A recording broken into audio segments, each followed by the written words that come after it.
નમસ્કાર દર્શક મિત્રો, હું છું શીતલ અને આપ મને જોઈ રહ્યા છો હેડલાઇન ન્યૂઝના માધ્યમથી।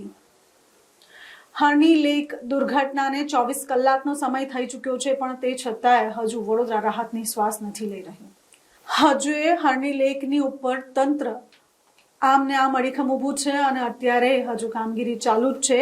એક નાના બાળકની લાશ નથી મળી રહી, તેને શોધવા માટે અત્યારે તંત્ર મથામણ કરી રહ્યું છે। હવે વાત કરીએ ઘૂસખોરોની, હવે વાત કરીએ એવા લોકોની જે રૂપિયા દબાવીને બેઠા છે અને જે લોકોના લીધે આ કાંડ થયો છે। અને કાંડ જ કહેવાય, આને દુર્ઘટના ન કહેવાય। દુર્ઘટના એને કહેવાય કે ઘટી જાય, બધું સારું હોય ને કદાચ ઘટી જાય ને તેને દુર્ઘટના કહેવાય। પણ લાલચ જેના મનમાં હોય અને જે તંત્ર અને અર્થવ્યવસ્થાને ઊંધા પાડીને પોતાના ખિસ્સા ભરે ને, તો પછી આને ઘટના દુર્ઘટના કંઈ જ ના કહેવાય, આને કાંડ કહેવાય। બ્યુટિફિકેશનના નામ ઉપર, તળાવના બ્યુટિફિકેશનના નામ ઉપર, ગાર્ડનના બ્યુટિફિકેશનના નામ ઉપર જ્યારે તમે હજારો કરોડો રૂપિયા તમારા ખિસ્સામાં ભરો છો, તો તમે એવું કેમ નથી વિચારતા કે બ્યુટિફિકેશન જ્યારે હું કોઈ તળાવનું કરી રહ્યો છું કે કરી રહી છું, તે સમયે મારે ત્યાં એટલા પૂરતા સાધનો રાખવા જોઈએ કે જેથી કરીને જ્યારે કોઈ પણ ઇમરજન્સી આવે તો ત્યાં કોઈનો જીવ ન જાય। આ બાળક જે કાલે મૃત્યુ પામ્યા છે, 13 માસૂમ બાળકો, તેઓને 2-5 લાખની સહાય તો કરી દીધી, પણ શું એ લોકોનો જીવ પાછો આવશે? આ જીવ જે ગયા છે તે માત્ર ને માત્ર બેદરકારીના લીધે ગયા છે। આમાં 18 લોકોની સામે ફરિયાદ થઈ, 4 લોકો પકડાઈ ગયા, પણ જે લોકોની સામે ફરિયાદ થઈ છે તે લોકો સાવ નાના માણસો છે। સાવ એટલે સાવ નાના, બોટ ચલાવતો માણસ, પોતાનું પેટ રડી ખાતો હોય તેવો નાનો માણસ છે, કદાચ તેના ખિલાફ, મેનેજરના ખિલાફ, ત્યાં કામ કરતા કર્મચારીઓના ખિલાફ, આ લોકોના ખિલાફ થઈ। પણ જે મોટા માથા છે, જેઓએ આ કોન્ટ્રાક્ટ પાસ કર્યો, જેઓ ઓડિટમાં નથી જતા, કાટમાળ ખાયેલી બોટ ત્યાં પડી છે, તેનામાં બેસાડીને આમ ઘેટા બકરાની જેમ બાળકોને બેસાડીને આ પારથી પેલે પાર લઈ જાય છે, તેવા લોકો જે જવા દે છે, ઓડિટ નથી કરાતું તમારાથી, વસ્તુ કઈ રીતે ચાલી રહી છે એ વસ્તુના સર્ટિફિકેટ્સ છે તમારી પાસે, બોટના સર્ટિફિકેટ્સ છે, જે બોટ ચલાવે છે એ માણસ તો સવારે સેવસડ વેચે છે, તો શું જોયા જાણ્યા વગર કંઈ પણ કરી દેવાનું? લોકોના જીવ સાથે ચેડા કરવાનો શોખ તમને છે, પણ તમે એવું નથી વિચારતા કે આજે તમે ચેડા કરો છો ને એમાં લોકોના ઘરના મોભા જતા રહે છે। મારી પાસે અત્યારે એક આ પેપર છે જે કદાચ ઘણું બધું કહી જશે। આ એક વર્ક ઓર્ડર એટલે કે ઠરાવ છે, તમારી સમક્ષ અત્યારે હું આખું જ વાંચીને બતાવું છું ને પછી ખબર પડશે કે નાના માણસો તો નીચે બેઠા છે, પણ મોટા માથા જે ઉપર રહ્યા તાળી વગાડે છે અને લોકોની સમક્ષ એવું કહે છે કે અમે ન્યાય અપાવીશું, અમે ન્યાય અપાવીશું। ન્યાય તમારે અપાવવો જ હોત તો તમે આ વસ્તુ કરત જ નહીં, તમારા ખિસ્સા ભરાઈને તમારા ખિસ્સાને ન્યાય તમારે અપાવવો છે। આ કેવો પ્રશ્ન છે એ આગળ આપણે ચર્ચા કરીશું, પણ પહેલા આ ઠરાવ તમને વાંચીને બતાવું। આખો આ જે ઠરાવ છે, વડોદરા મહાનગરપાલિકાની સામાન્ય સભા, તારીખ જરાક ધ્યાનથી સાંભળજો, 12/9/2016 ના રોજ સાંજે 5:30 કલાકે શ્રી ભરતકુમાર ધીરુભાઈ ડાંગરના અધ્યક્ષપણ નીચે મળી તેના ઠરાવની નકલ છે આ। હવે વાત કરીએ વડોદરા મહાનગરપાલિકા દ્વારા સ્પેશિયલ પ્રોજેક્ટ અંતર્ગત વિવિધ પ્રોજેક્ટ પૈકી હરણી મોટનાથ તળાવના નવીનીકરણની કામગીરી પબ્લિક પ્રાઇવેટ પાર્ટનરશિપ PPP ધોરણે ઇજારાદાર શ્રી દ્વારા સર્વ ખર્ચે કરવામાં આવેલા ઇજારાદાર મેં કોટિયા પ્રોજેક્ટ વડોદરાની 30 વર્ષ સુધીની પ્રતિ વર્ષની પ્રીમિયમ રૂપિયા 3,01,111 તથા entry fee, boating fee, amenity fee, parking fee, hall fee, shop rent અને જાહેરાત ફીના દરખાસ્તમાં જણાવ્યા મુજબ ધોરણ સહિતની ઓફરને મંજૂર કરવાની કમિશનર શ્રી તરફથી મળેલી અને આવેલી આ ભલામણ છે, અને આ આખો એ જે છે તે મંજૂરી આપવા બાબતનું જે છે। હવે આ શું લખ્યું છે પહેલા હું તમને આ બતાવું। આ જે બધી ફીસ છે ને, 3 લાખ રૂપિયામાં તમે એને 25 વર્ષ માટે કદાચ આ આખું એ જે તળાવ છે તે આપી દેવામાં આવ્યું છે, તેની સાથે 30 વર્ષ માટે આપી દેવામાં આવ્યું છે। 3,01,111 રૂપિયા છે, તેની સાથે આ બધું જ આવી ગયું, fee, boating, parking, hall, shop rent બધું આવી ગયું, અને એને નામ શું આપવામાં આવ્યું છે? આ પ્રીમિયમ એટલે શું, કયા મૂવીનો શો ચાલે છે એની સાથે સાથે શાની ટિકિટ કેટલી છે, કેટલા રૂપિયા છે, કઈ રીતે આ કામ કરે છે, તેનો આખા આપણી પાસે પુરાવા છે. તો હવે સમગ્ર મુદ્દા ઉપર ચર્ચા કરવા માટે મારી સાથે ફરી એકવાર સ્ટુડિયોમાં જોડાઈ ગયા છે પુલકિત દવેજી.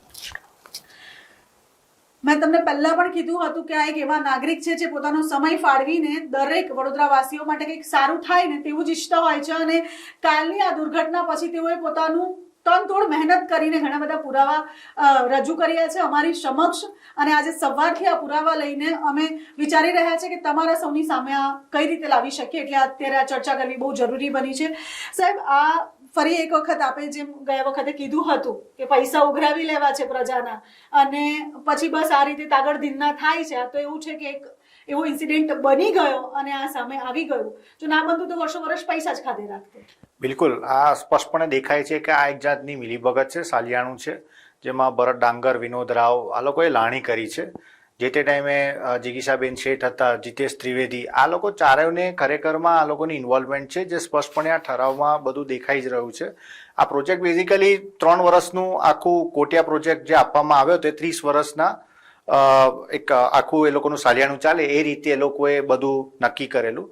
આજની તારીખમાં પરેશ શાહ જે વીવાયઓના પ્રેસિડેન્ટ છે એ આની અંદર ઇન્વોલ્વ છે, એ ભાગેરું છે અત્યારે. ખરેખરમાં એમને ઉચકવાની જરૂરત છે. એટલે મારે આ મનથી એટલું જ કહેવું છે કે આટલી બધી શોધખોળ કરી, બધું જ જોયું. હું આભાર વ્યક્ત કરીશ બધા પ્રેસ મીડિયા, પોલીસ ડિપાર્ટમેન્ટ, આપણું એડમિનિસ્ટ્રેશન લેવલ અને આપણા ઓનરેબલ જે પ્રાઇમ મિનિસ્ટરે ટ્વીટ કર્યું તથા આપણા સીએમ સરે સ્પેશિયલી અહીંયા આવ્યા અને એચએમ સર પણ અહીંયા આવ્યા અને આ લોકોએ સાંત્વના આપી.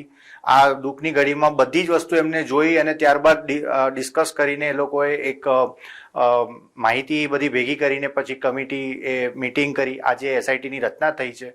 તો આ બધી વસ્તુ બધું બરાબર છે, પણ મોટા મરઘા જે છે એ લોકોને ઉચકવાની જરૂરત છે. એ લોકોને ખરેખરમાં ભરત ડાંગર છે, વિનોદ રાવ છે, જિગીશાબેન શેઠ છે, જીતેશ ત્રિવેદી છે, જે લોકોનું મૂળ ઇન્વોલ્વમેન્ટ છે આની અંદર, એ લોકોના ઉપર બહુ તપાસ કરવાની જરૂરત છે માઇન્યુટ લેવલ પર. ને આ જ ઠરાવ અને બધા જેટલા પણ આપણી પાસે કાગળિયા પુરાવા જે ભેગા થયા છે એ આની અંદર એ જ દેખાઈ રહ્યું છે કે આ લોકો અસ્થિર મગજના હતા. આ લોકોનું જરાય ધ્યાન નહોતું કે આ જ્યારે તમે લોકો કંઈક વસ્તુ તમે લોંગ લાઈફ પ્રોલોંગ કોઈ પ્રોજેક્ટ મૂકી રહ્યા હો તો સાઉન્ડ માણસોને મૂકવા જોઈએ.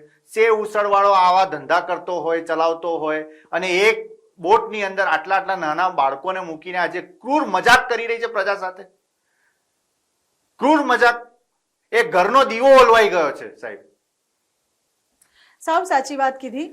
અને વાત તો સૌથી પહેલી એ છે કે આજે લેક ઝોન જે ચાલી રહ્યું હતું, અરેના જે ચાલી રહ્યું હતું, ફન નામનું કંઈક તો એ લોકોનું છે બનાવેલું, આમ સુંદર મજાનું બનાવી દીધું છે, પણ સુરક્ષાના નામે તે લોકો ઝીરો છે. અત્યારે અમે ગ્રાઉન્ડ પર હતા અને અમે ત્યાં ચેક કર્યું છે, જે બોટની પરિસ્થિતિ હતી એ સાવ ખખડી ગયેલી પરિસ્થિતિ હતી.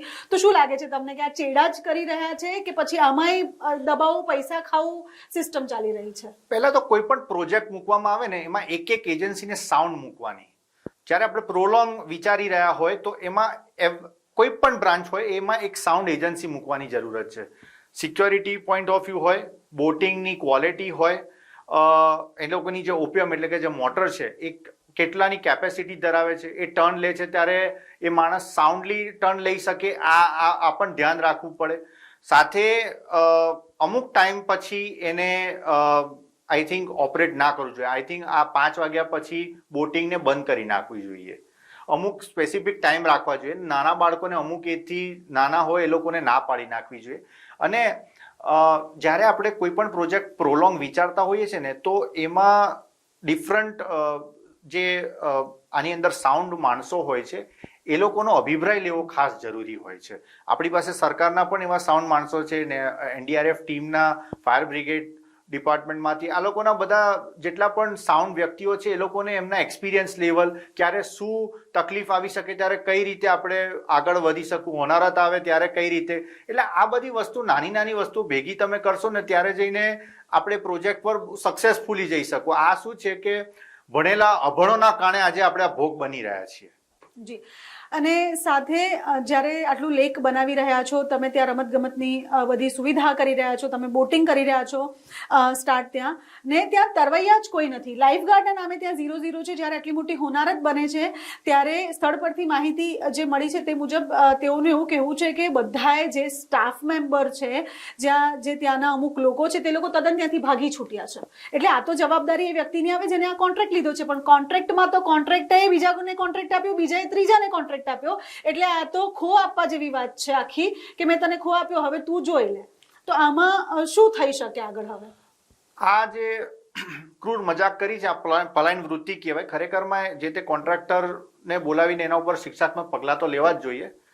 અને સાથે સાથે કોર્પોરેશનમાં જે તે ટાઈમે આ બધા પોતપોતાનું જે સાલિયાણું ચલાવવાનું, આજે વિનોદ રાવ જેવા નીચ અને નાલાયક માણસ, જેને વડોદરા શહેરનું ધનોત કાઢી નાખ્યું છે, ભરત ડાંગર, આ બધાને ઉપર જબરદસ્ત રીતે ઇન્ક્વાયરી કરાવવી જોઈએ. શાસક પક્ષમાં છે ભરત ડાંગર જેવા કે જિગીસાબેન જેવા, એનો કોઈ બચાવ પક્ષ કરવાની જરૂરત નથી. હું ભલે એસઆઈટીની રચના થઈ છે, પણ હું સાથે HM સરને આપણા મુખ્યમંત્રી શ્રીને પણ રિક્વેસ્ટ કરીશ કે ભાઈ ભરત ડાંગર જેવા ચમડીબાજ માણસને આને ધંધે લગાડવાની જરૂરત છે. ઇવન વિનોદ રાવને પણ, કે જે વડોદરા શહેરનું આજે લોંગ લાઈફ વિચારતા નથી. આજે આટલા સરસ પ્રોજેક્ટમાં સાઉન્ડ માણસોને તમે રાખ્યા હોત તો વડોદરા શહેરનો એક કાયા પલટાઈ ગઈ હોત.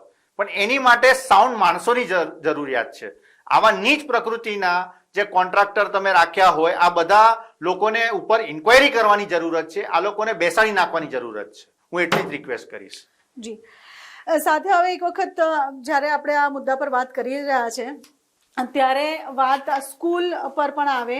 સ્કૂલના જે ટ્રસ્ટી છે તેઓએ સીધું ઢોળી દીધું છે કે અમને તો સો એન્ડ સો શાંતિલાલ જે છે તે આવીને પ્રોજેક્ટ આવીને અમને સમજાવી ગયા અને અમે લઈને ગયા તેઓના જગ્યા પર અમારા બાળકોને પિકનિક માટે. તેઓ સાવ પોતાનું આમ દામન ઝડકી દેતા હોય એમ ઝડકી દે છે અને સામે બતાવી રહ્યા છે કે ના ના અમે તો વાલીઓની સાથે છે. પણ ક્યાંક ને ક્યાંક મોટા માથા એની સાથે પણ ઇન્વોલ્વ છે કે એ પોતે પણ પ્રજાની સામે તો સારું બોલે છે, પણ અંદરથી એનું પણ ક્યાંક એવું છે કે નિષ્કાળજી એની પણ સામે આવે છે. 100% સ્કૂલની પણ નિષ્કાળજી કહેવાય જ. કારણ કે જ્યારે તમે લોકો પિકનિક ઉપર નાના બાળકોને મૂકો છો ત્યારે અમુક વસ્તુની કેર કરવાનું એ લોકોની પણ જવાબદારી આવે છે. તમારે પહેલેથી જ જે તે ટાઈમે એવું કેવું જોઈતું હતું કે આટલાને જ બેસાડવા, તમારે એ લોકોને સેફટી ગાર્ડ, લાઈફ ગાર્ડ આપવા. પછી આ બધી વસ્તુની તો તમે ચૂક રાખો ને પછી પલાયન વૃત્તિ, એસ્કેપિંગ નેચર જો હોય તો એ વસ્તુ એમની ખોટી કહેવાય. આ લોકોના ઉપર પણ ઇન્ક્વાયરી કરવાની જરૂરત છે. અને જે તે ટાઈમે કેટલા પૈસા ઉઘરાવ્યા છે અને કોર્પોરેશને કેટલા લીધા છે એની પણ આના ઉપર પણ તપાસ કરવાની જરૂર, એક તપાસનો વિષય છે. અને સાથે સાથે ઇન્સ્યોરન્સ છે કે કેમ થર્ડ પાર્ટી, એનું પણ ઇન્સ્પેક્શન કરવાની જરૂરત છે. જી, સાથે ત્યાં જેટલા પણ પ્રસાધનો મૂકેલા છે લેક ઉપર તેઓનું કોઈનું પણ ઓડિટ રિપોર્ટ બરાબર નથી બનેલો. તેની સાથે જ તેઓની ગુણવત્તા કયા પ્રકારની છે, કયા પ્રકારની નથી, એવા કોઈ પણ પાક્કા રિપોર્ટ્સ નથી. અને સાથે એવી પણ વાત અમારી પાસે આવી છે કે સ્કૂલે મંજૂરી જ નહોતી લીધી કે તેઓ આ જગ્યા પર પિકનિક જઈ શકે. તો શું મંજૂરી વગર ત્યાં જવું, ત્યાં આ રીતે બાળકોના જે જીવન સાથે ચેડા કરવા એ કેટલું યોગ્ય ગણાય? આ છે ને બહુ, એટલે હકીકતમાં ક્રૂર મજાક જ થઈ છે અને આમાં નિર્દોષો બિચારા ભોગ બન્યા છે. આ જ્યારે તમે કોઈ પણ પિકનિક માટે બાળકોને મૂકો છો ત્યારે એક પ્રી લેવલ પર પ્લાનિંગ કરવું જોઈએ. ખરેખરમાં એ ટ્રસ્ટીએ, પ્રિન્સિપલે ત્યાં જઈને આ લોકો માટે બધી જ વસ્તુની વાતચીત કર્યા પછી મૂકવાની જરૂરત હતી. એક સ્પેશિયલ ના હોય તો તમે જે તે ટાઈમે સ્પેશિયલ ટાઈમ લઈને પણ બોટિંગ માટે તમે રિક્વેસ્ટ આપી શકતા હતા. પણ અત્યારના આ જે વસ્તુ આ ભોગ બની રહ્યા છે એમાં મને એવું લાગે છે કે શાસક પક્ષ તથા અમુક નેતાઓ ચમડીબાજ જે છે એ લોકોના પોતાનું સાલિયાણું ચાલે એટલે હલકું વસ્તુનું, હલકી ગુણવત્તાવાળું મટીરિયલ મૂક્યું, એના પરિણામે આ વસ્તુ બધું થઈ રહ્યું છે એવું મને લાગી રહ્યું છે. એટલે આઈ થિંક કે આના ઉપર બહુ ડીપ ઇન્વેસ્ટિગેશન કરવાની જરૂરત છે. અને શાસક પક્ષના કોઈ નેતા હોય કે આપણા ભાઈ ભરતભાઈ ડાંગર છે કે ભાઈ વિનોદ રાવ છે તો એ લોકોને કંઈ બચાવ કરવાની જરૂરત નથી. આ લોકોને પણ અંદર ધંધે લગાડવાની જરૂરત છે. જીતેશ ત્રિવેદી આવી જાય, જિગીસાબેન શેઠ આવે, કેમ કે આ લોકોના વડપણ હેઠળ જ આ બધી વસ્તુ થઈ હતી જે તે ટાઈમે. જી સાહેબ, છેલ્લો પ્રશ્ન જતા જતા કે શું લાગે છે મોરબી નો જે કાંડ થયો તેના પછી આટલા વર્ષો વીતી ગયા અને હજુ ઇન્ક્વાયરી ચાલી જ રહી છે, સુરતમાં તક્ષશિલા થયું તેની પણ ઇન્ક્વાયરી ચાલી જ રહી છે, બધામાં બેદરકારી જ હતી અને બેદરકારીના કારણે જ લોકોએ જીવ ગુમાવ્યો છે. શું લાગે છે આ જે ગઈકાલે થયું છે તેમાં હવે ન્યાય મળશે અને મળશે તો ક્યારે મળશે? બહુ મોટો પ્રશ્ન છે. મને તો એવું લાગે છે કે હવે હરસંઘવી સર અને ભૂપેન્દ્ર પટેલજી જ્યારે ગઈકાલે એકાએક આવ્યા એ લોકોએ ક્વિક ડિસિઝન લીધું છે, એટલે વી હોપ ફોર બેસ્ટ કે આ જલ્દીમાં જલ્દી નિર્ણય આવશે જ. પણ હું સાથે સાથે એટલું પણ કહીશ કે જો કોઈ આ 4-5 જણામાંથી બચાવવામાં આવ્યા છે તો વડોદરા શહેર હવે જાગૃત છે અને અમારા જેવા બુદ્ધિજીવી લોકો આ લોકોના ઉપર હાઈકોર્ટમાં કેસ કરશે અને જે તે જણને ન્યાય તો અપાવવાનો જ છે. આ વડોદરા શહેરના બધા જે બાળકો છે એ લોકો સાથે જે થયું છે બહુ જ ખરાબ થયું છે, પણ આ 4-5 ઉપર તો શિક્ષાત્મક પગલાં લેવામાં જ આવશે. જી દર્શકો, જે ગઈકાલે બન્યું એ ગમે ત્યારે ફરી બની શકે છે અને ક્યારે બનશે જ્યારે આપણે કોઈકને પરમિશન આપીશું કે કોઈક આપણા જીવન સાથે ચેડા કરી શકે. હવે આખી એ બાજી આપણા હાથમાં છે. આપણે જોવાનું છે કે આપણા શહેરને કોણ વ્યક્તિ કઈ રીતે ચલાવી રહ્યું છે અને કોણ કેટલા પોતાના ખિસ્સા ભરી રહ્યું છે.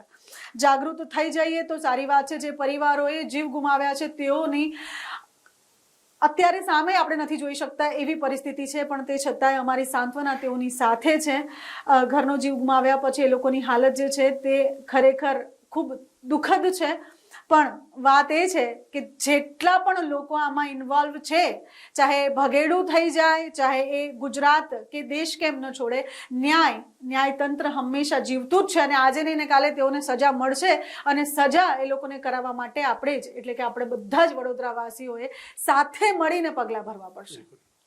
તો હંમેશા કોઈ પણ તમારી સમક્ષ ખોટું થતું હોય તો આંખ આડા કાન ન કરો અને જે પણ તમારી સમક્ષ ખોટું થાય છે તેને સામે લાવવાનો પ્રયત્ન જરૂરથી કરો, કારણ કે આજે કોઈકે પોતાના ઘરનો જીવ ગુમાવ્યો છે અને હવે આપણે આપણા ઘરના કોઈ પણ જીવને ગુમાવી શકીએ તેવી ક્ષમતા નથી.